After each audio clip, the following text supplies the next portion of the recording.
स्वागत है आप सभी का। आपके साथ मैं हूं स्वप्निल। शुरुआत करेंगे बड़ी खबर से। राजस्थान में फोन टैपिंग के मामले से जुड़ी ये बड़ी खबर है। मुख्यमंत्री अशोक गहलोत के ओएसडी लोकेश शर्मा को दिल्ली क्राइम ब्रांच ने दिल्ली में पूछताछ के लिए तलब किया था। लोकेश शर्मा आज दिल्ली क्राइम ब्रांच पहुंचे। वहां पर टीम ने करीब 3 घंटे तक सवाल जवाब किए, पूछताछ की। लोकेश शर्मा से कड़ी पूछताछ हुई है। 45 सवालों के लिखित में जवाब मांगे गए, ये सूत्रों के हवाले से आपको बता रहे हैं। उन्हें लोकेश शर्मा को दिल्ली क्राइम ब्रांच ने तलब किया था फोन टैपिंग मामले में पूछताछ के लिए। लोकेश शर्मा को आज का दिन दिया गया था और आज का समय दिया गया था पूछताछ के लिए। लोकेश शर्मा दिल्ली पहुंचे और क्राइम ब्रांच के सवालों का जवाब उन्होंने आज दिया है। 45 सवालों के लिखित में जवाब उनसे मांगे गए, ये सूत्रों के हवाले से बड़ी खबर बता रहे हैं। और ज्यादा जानकारी के लिए बात करेंगे सहयोगी लखवीर से। लखवीर, क्या जानकारी है?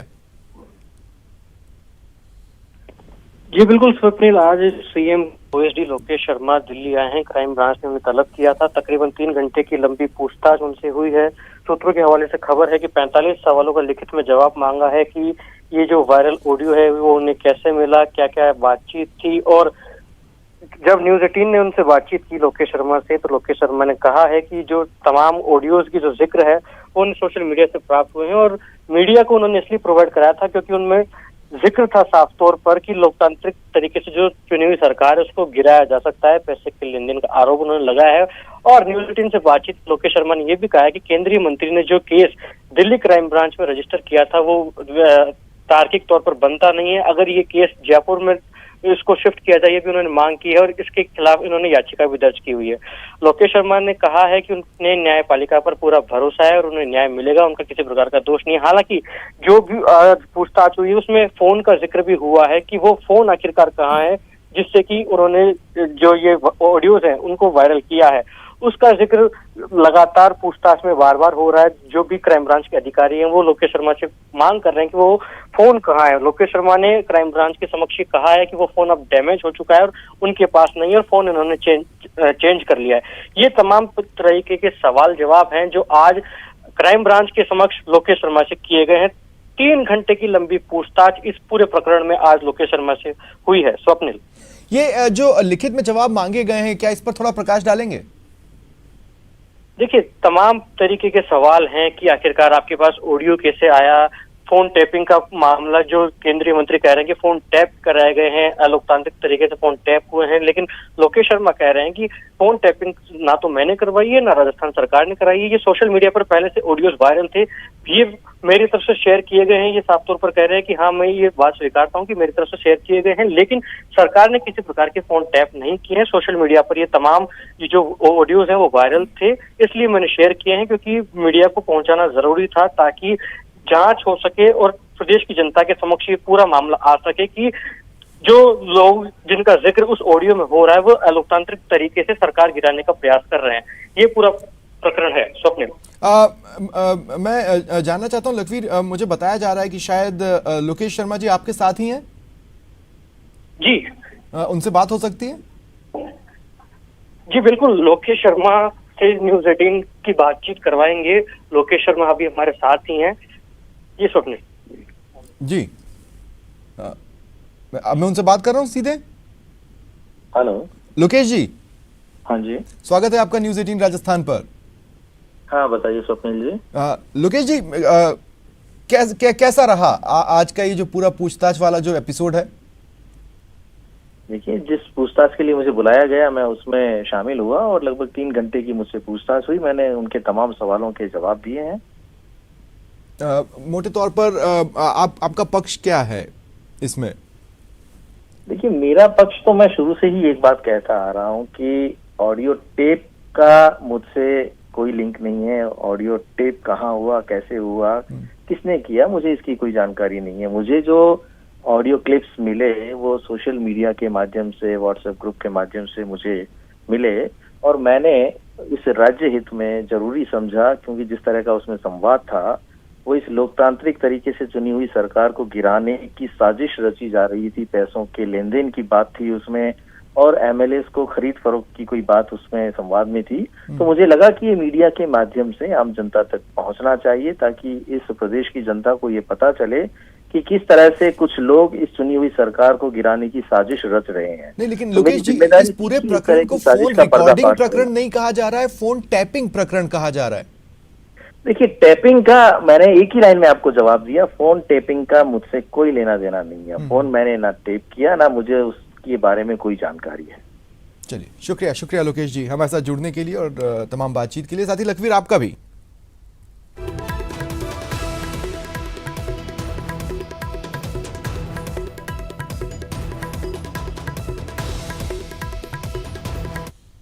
और एक और बड़ी खबर सुनिए, सुप्रीम कोर्ट का बड़ा फैसला सामने आया है।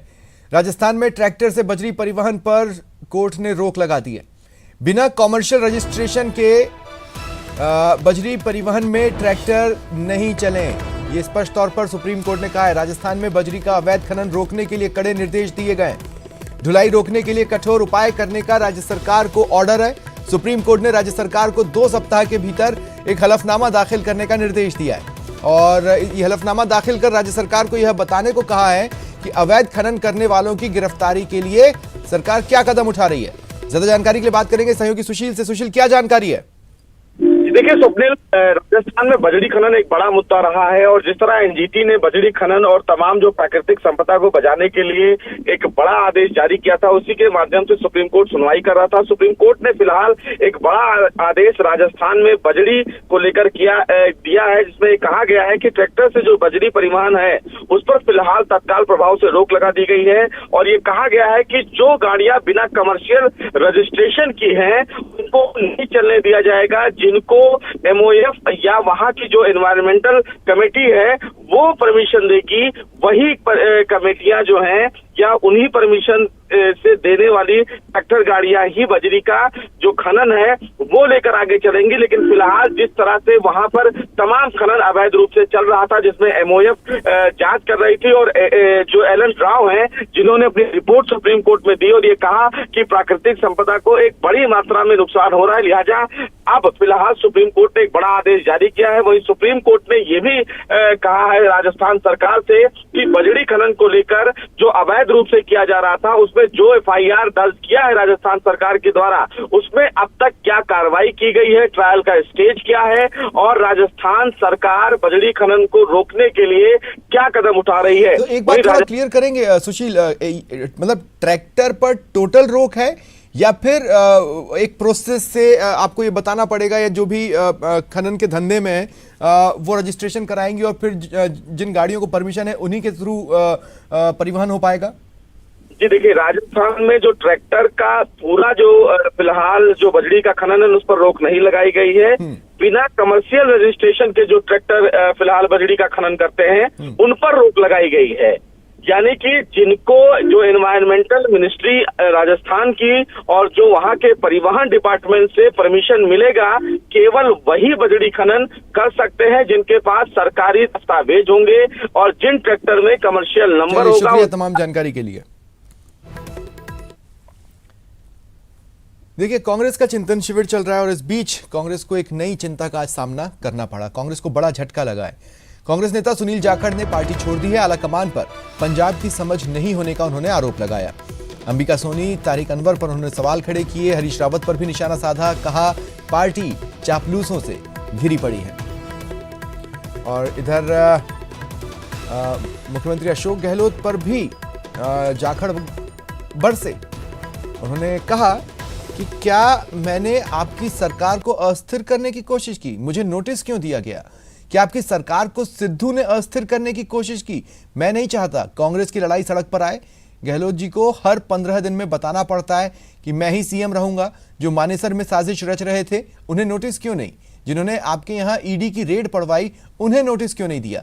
शुक्र है आपके किसी आदमी के पास 15 से 20 करोड़ नहीं मिले। ऐसे लोगों को कांग्रेस अध्यक्ष मंत्रणा के लिए बुलाती हैं। आप क्या संदेश दे रहे हो?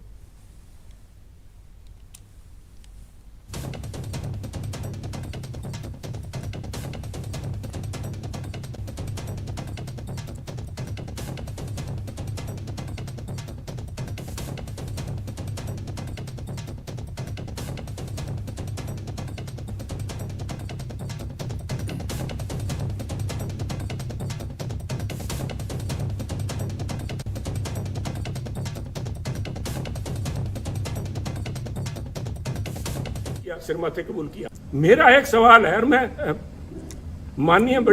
बड़ा उनका रिस्पेक्ट करता हूं, अशोक गहलोत जी का। अशोक गहलोत जी, आपकी सरकार को डिस्टेबलाइज क्या सुनील जाखड़ ने कर रखा है क्या, जो सुनील को नोटिस दिया गया है? आपकी सरकार को नवजोत सिंह सिद्धू ने डिस्टेबलाइज कर रखा है क्या? सुनील जाखड़ तो शायद कैप्टन अमरिंदर सिंह से मिला हुआ था या नहीं था, वो तो ये खुद जानते हैं, क्योंकि एक एक बात का इनको ब्यौरा दिया हुआ था। मैं नहीं चाहता था कि कांग्रेस की लड़ाई सड़कों पे उतरे, परंतु ये इनका फैसला था। सिर माथे, मैंने उस माथे को कबूल किया, सिर माथे कबूल किया। इन लोगों को नोटिस ना दे के आप नोटिस सुनील जाखड़ को दे रहे हो। कोई इल्जाम तो बताओ सुनील जाखड़ को। सुनील जाखड़ ने तो, वो कहते हैं ना, हमारे बागड़ी में कहावत है कि सुनील जाखड़ ने तो आंख में सुरमा डालने का प्रयास किया था, और आपके लोगों ने जाके वहां पे आपको बताया सुनील जाखड़ कांग्रेस की आंख फोड़ रहा है। तो ये निर्णय तो आपको लेने पड़ेंगे। सोनिया जी, मेरे से, राहुल जी से मेरा ये निवेदन है कि हो सकता है आने वाले उत्तराधिकारी वही होंगे, और वो चाहे मेरी किसी से बने ना बने, मुझे लोग गलत कहेंगे, कांग्रेस पार्टी आपके, राहुल जी और आपके नाम के गांधी परिवार के बिना नहीं चल पाएगी। 60 बन जाएंगी, 60 नहीं तो कम से कम हर एक सूबे में अपनी अलग कांग्रेस होगी। आपका होना जरूरी है। सहयोगी दिनेश शर्मा मेरे साथ इस वक्त जुड़ रहे हैं। दिनेश, कांग्रेस के लिए एक तगड़ा झटका है, लेकिन क्या कांग्रेस का कोई रिएक्शन इस पर आया है?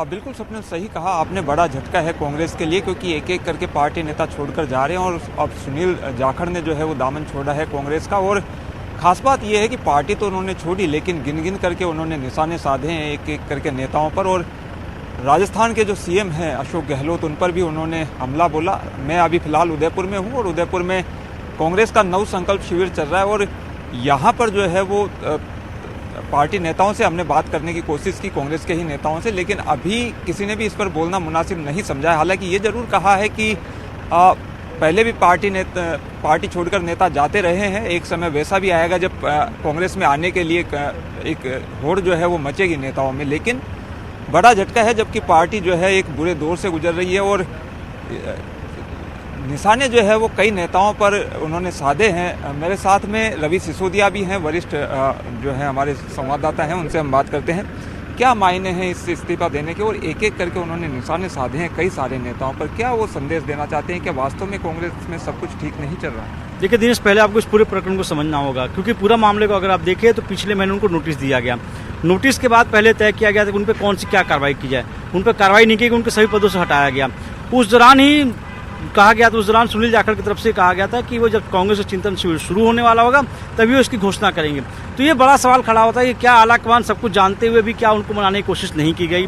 क्या आलाकमान इस बात को नहीं जानता था कि सुनील जाखड़ नाराज चल रहे हैं, वो चिंतन शिविर के बीच में अपनी घोषणा करने वाले हैं, पार्टी छोड़ेंगे, क्योंकि उन्होंने संकेत पहले दिए हुए थे, तो उनको मनाने के प्रयास क्यों नहीं किए? क्योंकि अगर आप उनके पूरे एलिगेशन को देखें तो बहुत बड़े बड़े इल्जाम लगाए गए हैं, चाहे वो वहाँ के प्रभारी हरीश चौधरी की बात करें, चाहे पूर्व प्रभारी हरीश रावत की बात करें। और उन्होंने कहा कि कांग्रेस के अंदर हालात ये हैं कि राजस्थान के मुख्यमंत्री अशोक गहलोत को अपनी कुर्सी बचाने के लिए हर 15 दिन पे पेशी देनी पड़ती है। तो ये बड़े एलिगेशन लगाए जाते हैं, लेकिन सवाल यही खड़ा होता है कि आखिर जब इतनी बड़े एलिगेशन लगाए जा रहे थे, जब कांग्रेस को पता था कि पहले ही से वो घोषणा करने वाले, तो उनको मनाने का प्रयास क्यों नहीं किया गया? क्योंकि उनके खिलाफ जो नोटिस दिया गया, तो नोटिस हरीश चौधरी ने दिया था, जो कि वहां के प्रभारी थे। ये सवाल खड़ा बातचीत के लिए, तमाम जानकारी के लिए। नेता प्रतिपक्ष गुलाबचंद कटारिया ने राज्य सरकार पर प्रदेश की बिगड़ती कानून व्यवस्था पर हमला बोला। उन्होंने कहा, सरकार को चिंतन शिविर की जगह प्रदेश में बढ़ते अपराधों पर चिंतन करने की जरूरत है।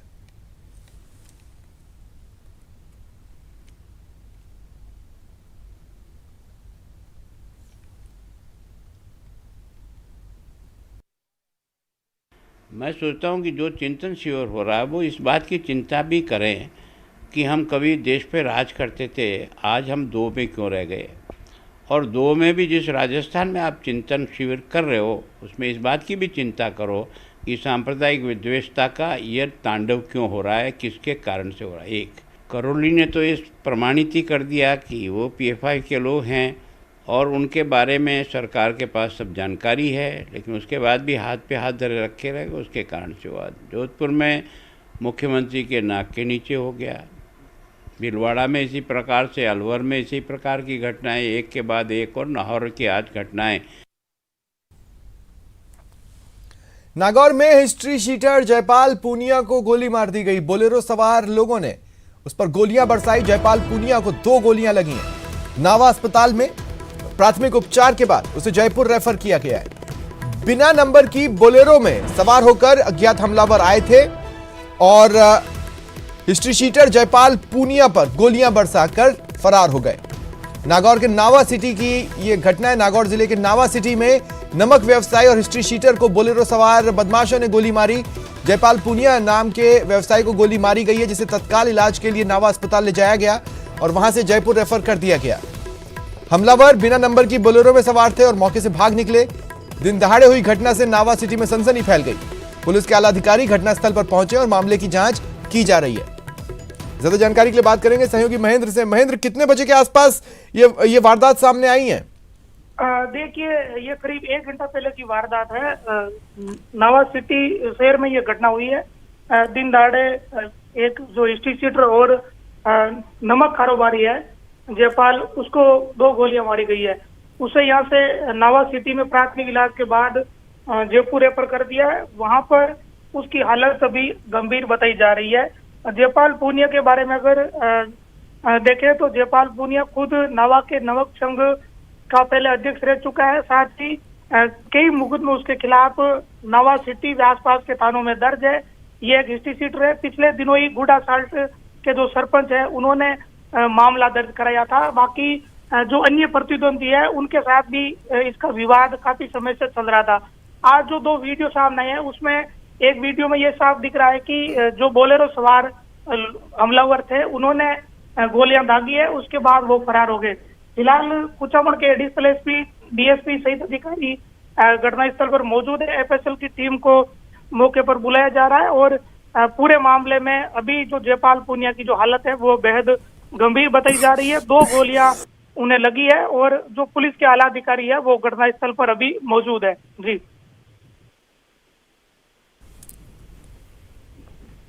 शुक्रिया महेंद्र तमाम जानकारी के लिए।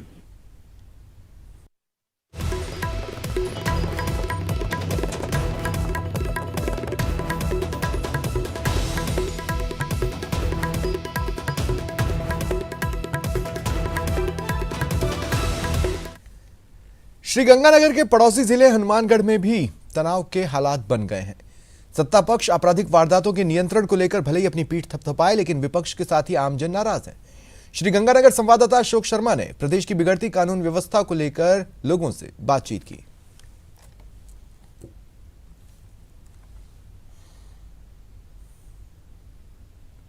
पर करौली से शुरू हुआ सांप्रदायिक तनाव अब आगे बढ़ता हुआ जोधपुर तक पहुंचा। जोधपुर से भीलवाड़ा और भीलवाड़ा से अब सरहदी जिले हनुमानगढ़ तक जा पहुंचा है। हमारे साथ विधानसभा चुनावों की भाजपा की तरफ से प्रत्याशी रही विनीता आहूजा है। हम इन्हीं से जानते हैं क्या हालात है इस समय गंगानगर के लॉ एंड ऑर्डर को लेकर। गंगानगर के लॉ ऑर्डर को तो आज 10 साल के बच्चे को भी पूछा जाए ना तो बहुत कुछ बता देगा। घर में सोया हुआ व्यक्ति सुरक्षित नहीं है। अभी अभी नाथावाली में किस तरह वो घुसे और कैसे गोलियां चलाई। कुछ समय पहले कैसे पेट्रोल पंप से एक दिव्यांग बच्चे का पिता निकला और उसे मार दिया गया। किस तरह कोई भी महिला हाथ में मोबाइल लेकर नहीं जा सकती। किस तरह हम मोटरसाइकिल नहीं खड़ा कर सकते। कहीं भी हम सुरक्षित नहीं है। मुझे तो ये समझ नहीं आ रहा, एक नेता तो क्या एक आम महिला होते हुए भी क्यों हमारा प्रशासन, क्यों हमारे यहाँ के एमएलए, क्यों हमारे मुख्यमंत्री इन चीजों को इतना नजरअंदाज कर रहे हैं। हम तो पहले से ही बॉर्डर पे हैं। इसका मतलब विपक्ष कहीं ना कहीं कमजोर है कि वो सत्ता पक्ष से अपना काम नहीं करवा पा रहे हैं। नहीं, ये काम तो सारी जनता का, ना विपक्ष का ना पक्ष का, ये आम जन का है। दबाव तो आप ही का बनाने का काम है। बिल्कुल बना रहे हैं। हमने इस पे बहुत धरने भी दिए हैं और हर मेरे ख्याल में कोई हफ्ता नहीं बीता जब हम राज्यपाल महोदय को भी इस बारे में लिखते हैं। इसके बारे में जागना उनका काम है। कुछ बातें तो जो गंगानगर की अगर बात करेंगे तो ये बात सत्य है कि हमारे गंगानगर में 2 बार 3 बार फायरिंग हो चुकी है। शरेआम पेट्रोल पंप वाले को मारा जा चुका है।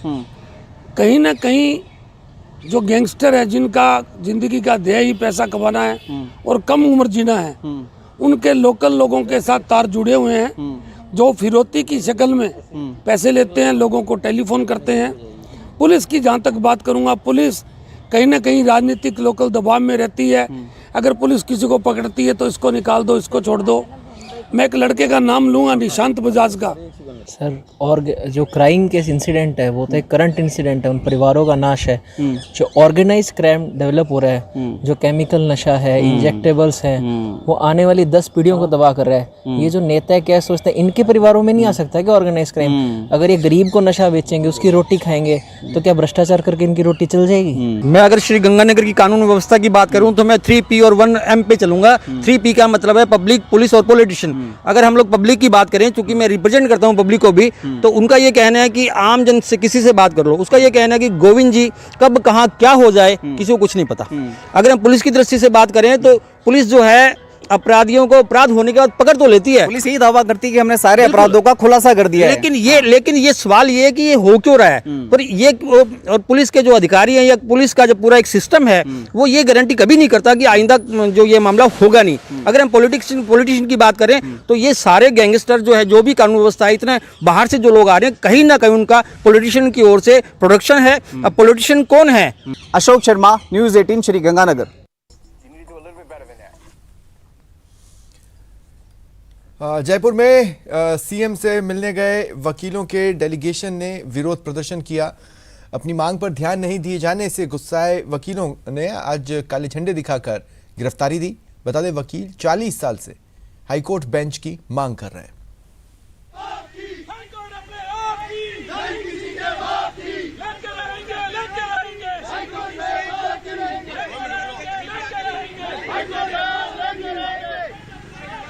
मानव श्रृंखला बनाए और ये भी निवेदन है कि किसी प्रकार की 40 वर्षों से और पहले यहाँ भी लेटेस्ट पैटर्न के तहत महाराणा साहब ने हाईकोर्ट में मना लिखी थी।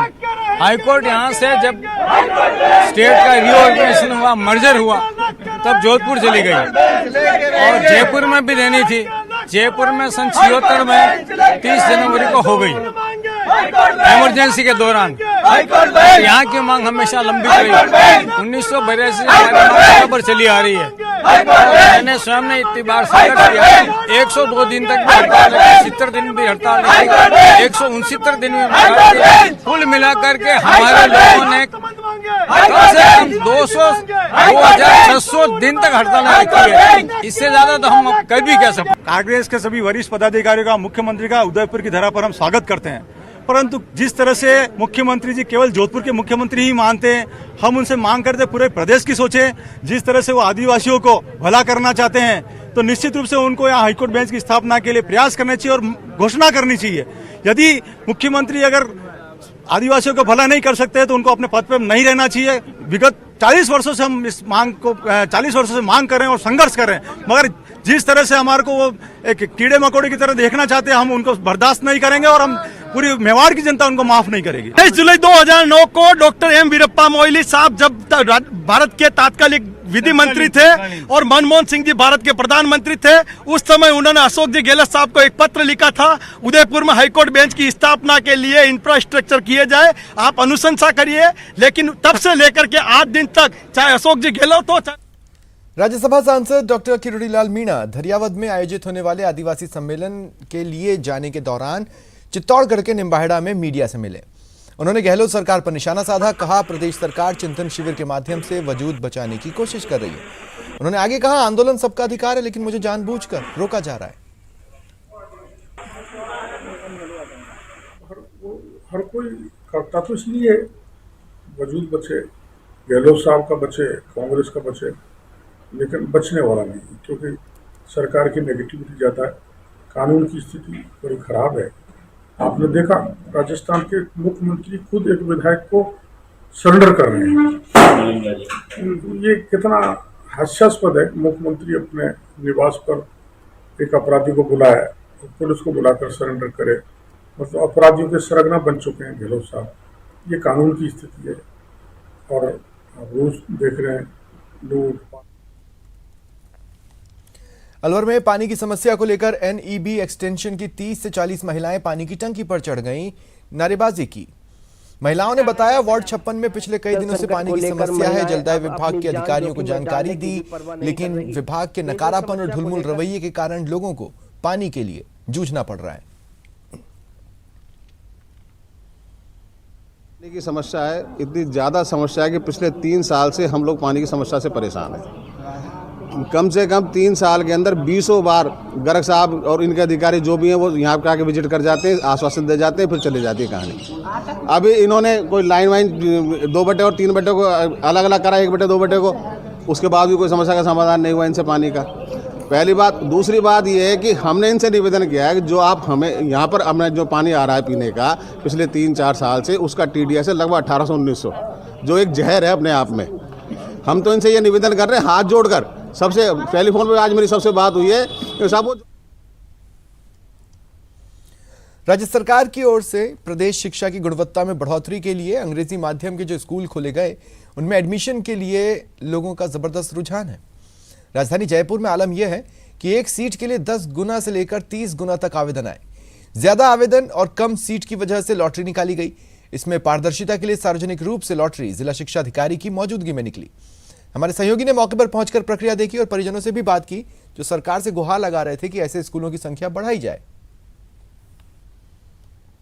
इंग्लिश मीडियम स्कूलों के अंदर जो एडमिशन के लिए लॉटरी निकाली जा रही है उसके अंदर आप देख सकते हैं कि यहाँ पर बाकायदा लॉटरी बॉक्स है जो भामाशाह है उनके जरिए जो प्रोसेस है वो निकालने का शुरू हो गया और जो एक लॉटरी है बाकायदा वो यहाँ पर जो जिला शिक्षा अधिकारी की मौजूदगी में, प्रिंसिपल की मौजूदगी में यहाँ पर निकाली जा रही है। जो बच्चे हैं उनकी लॉटरी निकाली जा रही है। मैम क्या प्रोसेस आपने रखा है, किस तरह से कर रहे हैं? सर ये फॉर्म्स हैं, फॉर्म्स जो पेरेंट्स ने फॉर्म्स भरे हैं उनका ये नंबर है जिसको हमने लॉटरी बॉक्स में डालकर और उनमें से हम ये निकाल रहे हैं। कितने आवेदन है, कितने फॉर्म है? काफी गुना है। हाँ 95, अपने पास